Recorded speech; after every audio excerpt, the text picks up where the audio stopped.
What's up, fanatics? Today, we're going to talk about the gun-toting, toilet seat hat-wearing bad son of a bitch, Peacemaker. From his first appearance in Charlton Comics Fightin 5, issue number 40, all the way back in 1966, to his present-day HBO series, we're going to take a brief look at the history of Christopher Smith. This is Fanatic Now.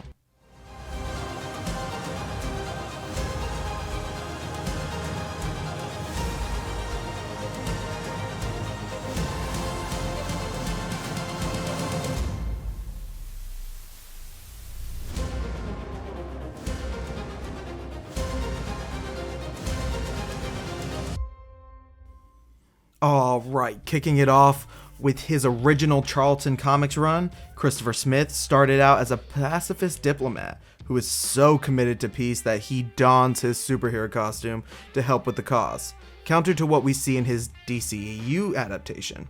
He uses specially designed non-lethal weapons. Now, once DC got their hands on him in the 80s, that's when we get the Peacemaker we know today. In the DC universe, he is a playboy and former war victim with a Nazi dad. Not entirely too far off from what we're getting from him now, just make him poor and control replace Nazi with KKK. Chris begins to believe that his father's spirit haunts him and constantly criticizes his every move. But he goes on to become the chairman of the Pax Institute, an anti-terrorism organization that aids those in need, which he uses to fund his superhero activities. This is also when we get the Peacemaker whose motto is, I cherish peace with all my heart. I don't care how many men, women, and children I need to kill to get it.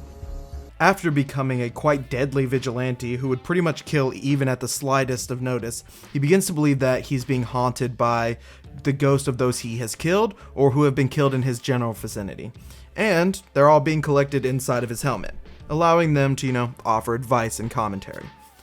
Later on, he serves under the US government as an agent for Task Force X, much like the most recent Suicide Squad movie, which is a special forces unit used to hunt down terrorists and other threats. But, as you could probably already figure out, his behavior becomes a bit too extreme, and he ends up getting booted off the squad pretty quickly. Peacemaker also plays a part in the Janus Directive, which brought together several covert operational groups, including Checkmate, the Suicide Squad, the Central Bureau of Investigation, Project Atom, and Force of July. Yet again, he proves to be a helpful ally, and yet again, he goes way too far. To take out some tanks being controlled by the villain Eclipso, in true Peacemaker fashion, he crashes a helicopter into them, and subsequently dies. This gives us a bit of fun though, with a ghost Peacemaker in purgatory. The DCEU stays pretty true to this whole origin in their quick explanation and adaptation of the character on the big screen in the newer Suicide Squad and in the subsequent show. James Gunn has done a pretty great job keeping the character to his roots and still giving him that, let's be honest, ridiculous costume, but adding some fresher, newer takes, especially with those dope new helmets. This one has full body force field, and this has sonic blast capabilities. You need to breathe underwater, then this is the one for you. And this one has X-ray vision. John Cena is definitely killing it with his portrayal of Peacemaker, really embodying our murderous friend. And with the Peacemaker show coming to a close soon, I recommend you go watch it. I promise it doesn't disappoint. I mean, hell, the intro alone is phenomenal. I think I might be able to show a bit of it without getting in trouble.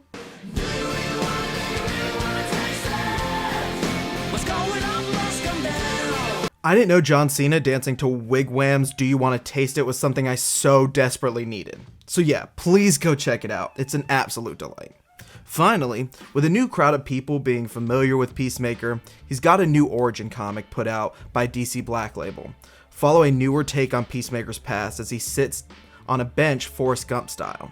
My mom always said life was like a box of chocolates. And divulges what events lead up to making him Peacemaker. Let me know in the comments if you liked this video and if you want to hear more brief histories of different characters. Trust me, I know there's so many to even try to keep straight anymore. And thanks for all the love and support you guys been giving us. For us being such a small channel, we love to see that. It feels like we're getting a big old hug. my god.